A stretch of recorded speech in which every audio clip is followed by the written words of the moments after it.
ನಮಸ್ಕಾರ ರಿವ್ಯೂ ಚಾನೆಲ್ಗೆ ಸ್ವಾಗತ. ನಾನು ಸೌಖ್ಯ ಗಾಂವ್ಕರ್. ಆರ್ಸಿಬಿ ಕಾಲ್ ತುಳಿತ ಪ್ರಕರಣಕ್ಕೆ ಸಂಬಂಧಪಟ್ಟಂತೆ ಸರ್ಕಾರಕ್ಕೆ ಬಹುದೊಡ್ಡ ಮುಜುಗರವೊಂದು ಕಾದಿದೆಯಾ?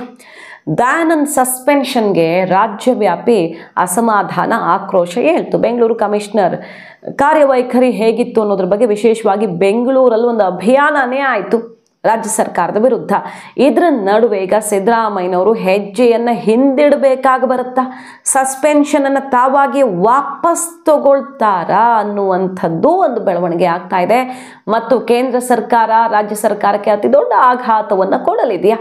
ಕಾರಣಗಳೇನು? ಅದೆಲ್ಲ ಡೀಟೇಲ್ಸ್ ನಿಮ್ಮ ಮುಂದೆ ಇಡ್ತಾ ಹೋಗ್ತೀವಿ. ಮಿಸ್ ಮಾಡದೆ ನಮ್ಮ ಚಾನಲ್ನ ಸಬ್ಸ್ಕ್ರೈಬ್ ಮಾಡಿ, ಹಾಗೆ ನಿಮ್ಮ ಅಭಿಪ್ರಾಯ ಕಮೆಂಟ್ ಮಾಡಿ ತಿಳಿಸಿ. ಎಸ್ ವೀಕ್ಷಕರೇ, RCB ಕಾಲ್ ತುಳಿತ ಪ್ರಕರಣ 10 ಜನರ ಜೀವಹಾನಿ ಆಯಿತು. ಅದರ ಹೊಣೆ ಯಾರು ಅಂತ ಕೇಳಿದ್ರೆ ಸರ್ಕಾರ ತನಗೂ ಇದಕ್ಕೂ ಸಂಬಂಧನೇ ಇಲ್ಲ ಅಂತ ಅದೆಲ್ಲವನ್ನು ಪೊಲೀಸ್ ಕಮಿಷನರ್ ಮೇಲೆ ಎತ್ತಿ ಹಾಕಿಬಿಟ್ರು.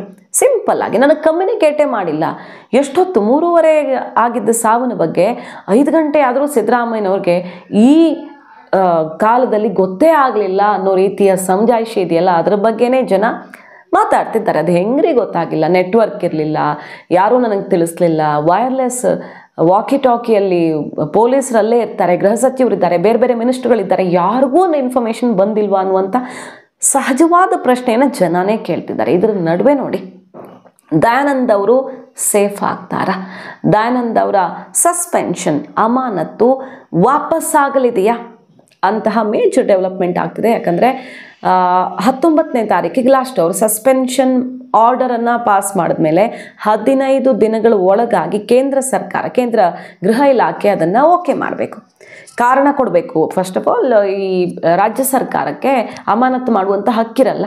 ಅಮಾನತು ಮಾಡಿದ್ರೆ ಅದನ್ನು, ಆ ವರದಿಯನ್ನು ಕೇಂದ್ರ ಸರ್ಕಾರಕ್ಕೆ ಕೊಟ್ಟು ಅದನ್ನು ಪಾಸ್ ಮಾಡೋದು, ಇಂಪ್ಲಿಮೆಂಟ್ ಮಾಡೋದು ಕೇಂದ್ರ ಸರ್ಕಾರದ ಕೈಲಿರುವಂಥ ಅಧಿಕಾರ. ಈಗ ರಾಜ್ಯ ಸರ್ಕಾರ ಕೇಂದ್ರಕ್ಕೆ ವರದಿ ಕೊಡುತ್ತೆ. 19ನೇ ತಾರೀಕು ಡೆಡ್ಲೈನ್, ಆ ದಿನ ಬಂದೇ ಬಿಟ್ಟಿದೆ.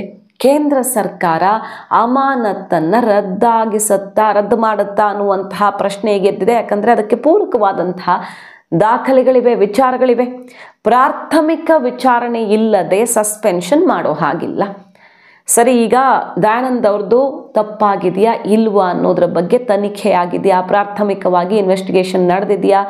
ಏಕಾಏಕಿ ಸಿದ್ದರಾಮಯ್ಯನವರು ಬರ್ತಾರೆ, ಪ್ರೆಸ್ ಮೀಟಲ್ಲಿ ಅನೌನ್ಸ್ ಮಾಡ್ತಾರೆ. ಸೊ ಪ್ರೆಸ್ ಮೀಟಲ್ಲಿ ಒಬ್ಬ IPS ಅಧಿಕಾರಿಯ, ಪೊಲೀಸ್ ಕಮಿಷನರ್ ಸಸ್ಪೆನ್ಷನ್ನ CM ಆರ್ಡರ್ ಮಾಡೋದಕ್ಕೆ ಅವಕಾಶ ಇದೆಯಾ? ಸೊ ಇದೇ ಮೇಜರ್ ಪಾಯಿಂಟು. ಪ್ರಾಥಮಿಕ ವಿಚಾರಣೆ ಇಲ್ಲದೆ ಸಸ್ಪೆಂಡ್ ಮಾಡಿದ್ದು ಹೇಗೆ? ಇದರ ಆಧಾರದಲ್ಲಿಯೇ ಕೇಂದ್ರ ಇಲಾಖೆ ಈ ಅಮಾನತನ್ನು ರದ್ದು ಮಾಡಬಹುದು. ಸುದ್ದಿಗೋಷ್ಠಿಯಲ್ಲಿ ಅಮಾನತು ಆದೇಶವನ್ನು ಹೊರಡಿಸಿದ್ದು ಕೂಡ ಆಕ್ರೋಶಕ್ಕೆ ಕಾರಣ ಆಗಿದೆ. IAS IPSಗಳ ಅಮಾನತು ನಿರ್ಧಾರ ಕೇಂದ್ರನೇ ತಗೊಳುತ್ತೆ. ಅಂಥದ್ರಲ್ಲಿ ರಾಜ್ಯ ಸರ್ಕಾರ ಈ ರೀತಿ ಯಾವುದೇ ನಿಯಮಗಳನ್ನು ಪಾಲಿಸದೆ ಆರ್ಡರ್ ಪಾಸ್ ಮಾಡಿದ್ದು ಹೇಗೆ? ಮತ್ತು ಜನರ ಅಭಿಯಾನ ಆಯಿತು. ಸೊ ಆ ಜನರ ಅಭಿಪ್ರಾಯಕ್ಕೂ ಅಭಿಯಾನಕ್ಕೂ ಕೂಡ ಕೇಂದ್ರ ಮಣೆ ಹಾಕಬಹುದು. ಅವರೊಬ್ರು ದಕ್ಷ ಅಧಿಕಾರಿ, ಯಾವುದೇ ಕಪ್ಪುಚುಕ್ಕಿ ಇರಲಿಲ್ಲ, ಭದ್ರತೆ ಒದಗಿಸೋದಕ್ಕಾಗಲ್ಲ ಅಂತ ಪೊಲೀಸ್ ಇಲಾಖೆ ಹೇಳಿತ್ತು. ಅಂದರೆ ಇಷ್ಟು ಶಾರ್ಟ್ ನೋಟಿಸಲ್ಲಿ ತಯಾರಿ ಮಾಡೋದು, RCB ಸೆಲೆಬ್ರೇಷನ್ನೇ ರಾತ್ರೋರಾತ್ರಿ ಈ ರೀತಿ ಆಗಿರುವಾಗ ಲಕ್ಷಗಟ್ಟಲೆ ಜನ ಬರ್ತಾರೆ ಅಂತ ಭದ್ರತಾ ವಿಭಾಗ ಎಚ್ಚರಿಸಿತ್ತು. ಅದಾಗಿಯೂ ಒತ್ತಡದಿಂದ ಕಾರ್ಯಕ್ರಮ ಆಗಿರೋದು. ಪತ್ರ ಸಾಕ್ಷಿ ಕೂಡ ಅದಕ್ಕಿದೆ ಅಲ್ವಾ?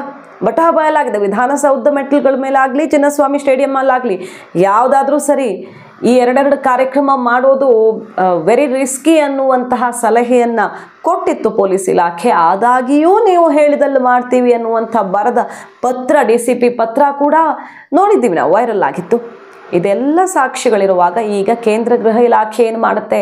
ಸರ್ಕಾರ ಇನ್ನೂ ವಿವರಣೆ ಕೊಟ್ಟಿಲ್ಲ, ರಿಪೋರ್ಟನ್ನು ಕೇಂದ್ರಕ್ಕೆ ತಲುಪಿಸಿಲ್ಲ ಅಂತ ಹೇಳಲಾಗ್ತದೆ. ಇವತ್ತು ಒಳಗಡೆ ತಲುಪಬಹುದು, ನಾಳೆಗೆ ಫೈನಲ್ ಆಗಬೇಕಲ್ಲ.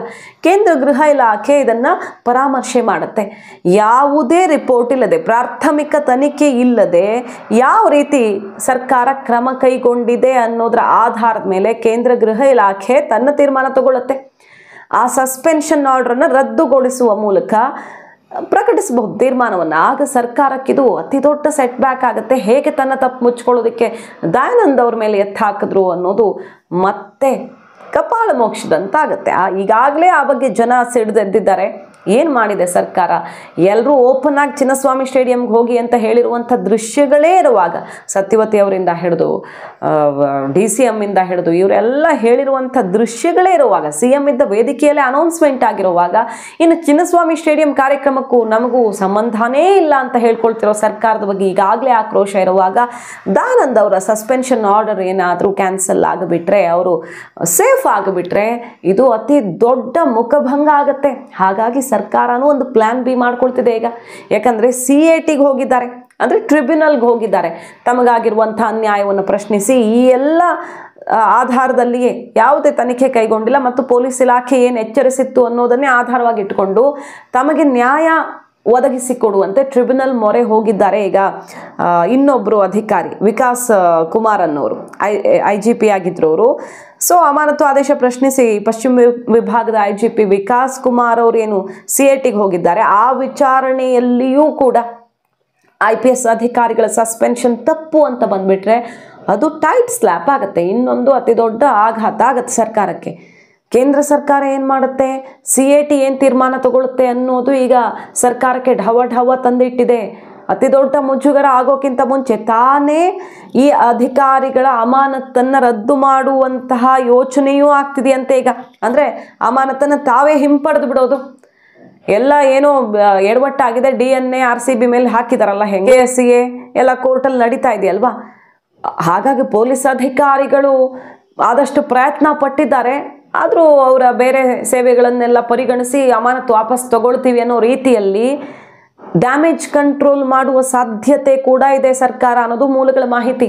ವಾಪಸ್ ತಗೊಂಡು ಬಿಟ್ಟರು ಒಳ್ಳೆಯದು, ಈಗಲೇ ನಾವೇ ಅಲ್ಲಿಂದ ಸ್ಲ್ಯಾಪ್ಗಿಂತ ಮುಂಚೆ ಅನ್ನುವ ಸಲಹೆಗಳು ಬರ್ತೀವಿ ಅಂತೆ.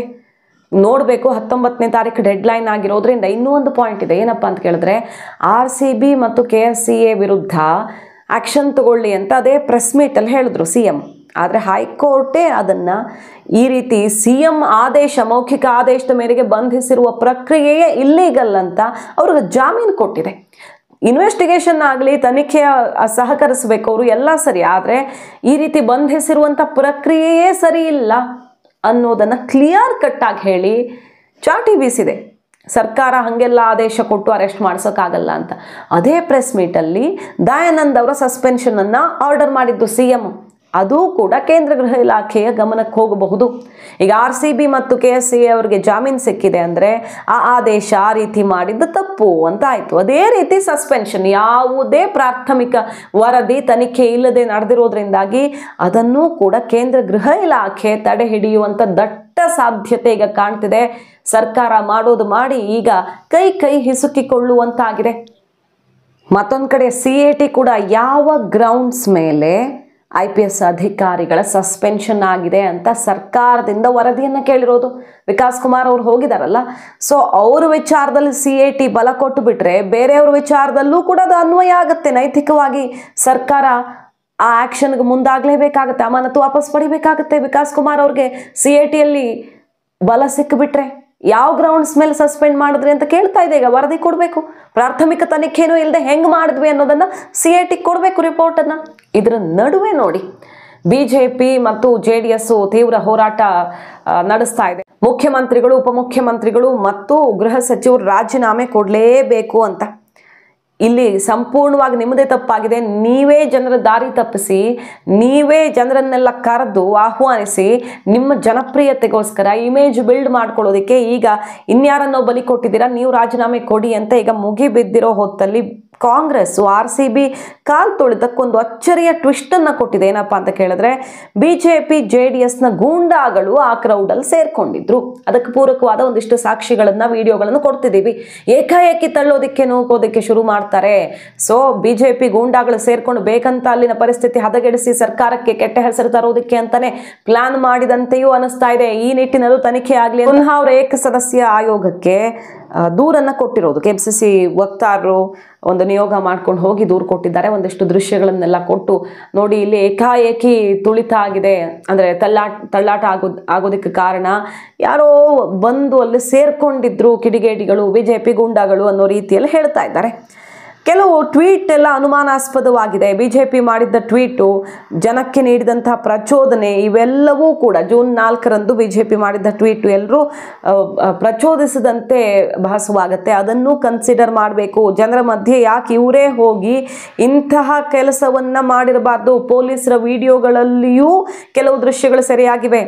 ಬಾಡಿ ಒನ್ ಕ್ಯಾಮ್ರಾದಲ್ಲಿ ಆ ರೀತಿ ತಳ್ಳೋರ ಬಗ್ಗೆ ನಾವು ಮಾರ್ಕ್ ಮಾಡಿಕೊಟ್ಟಿದ್ದೀವಿ. ನ್ಯಾಯಮೂರ್ತಿ ಕುನ್ನಾ ಅವರಿಗೆ ದಾಖಲೆ ಕೊಟ್ಟಿದ್ದೀವಿ. ಆ ಘಟನೆಯಿಂದಾಗಿ ಅಲ್ಲಿ ಜನ ಪ್ರಚೋದನೆಗೆ ಒಳಗಾದ್ರ ದೊಡ್ಡ ಸಂಚು ನಡೀತಾ, ಈ 11 ಜನರ ಸಾವಿನ ಹಿಂದೆ ಕಾಲ್ ತುಳಿತ, ಇಡೀ ದೇಶವ್ಯಾಪಿ ವಿದೇಶದಲ್ಲೂ ಸದ್ದು ಮಾಡಿದಂಥ ಈ ಕಾಲ್ ತುಳಿತ ಕೇಸ್ಗೆ ಅತಿ ದೊಡ್ಡ ಸಂಚೊಂದಿದೆಯಾ, ರಾಜಕೀಯ ಸಂಚು ಅನ್ನುವಂಥ ಬಿಗ್ ಟ್ವಿಸ್ಟನ್ನು ಕಾಂಗ್ರೆಸ್ನ ನಾಯಕರು ಕೊಟ್ಟಿದ್ದಾರೆ. ಈ ಬಗ್ಗೆ ತನಿಖೆ ಆಗಲಿ ಅಂತ ಹೇಳ್ತಿದ್ದಾರೆ. BJP ಆಕ್ರೋಶಭರಿತವಾಗಿ ಹೋರಾಟಕ್ಕೆ ಧುಮುಕಿರುವ ಬೆನ್ನಲ್ಲೇ ಈಗ BJP ಗೂಂಡಾಗಳೇ ಇದನ್ನು ಮಾಡಿದ್ದು ಅನ್ನೋ ರೀತಿಯ ಗಂಭೀರ ಆರೋಪ ಮಾಡಿ ಟ್ವಿಸ್ಟ್ ಕೊಟ್ಟಿದ್ದು. ನೋಡಬೇಕು ಏನಾಗುತ್ತೆ ಈ ಪ್ರಕರಣ ಅಂತ.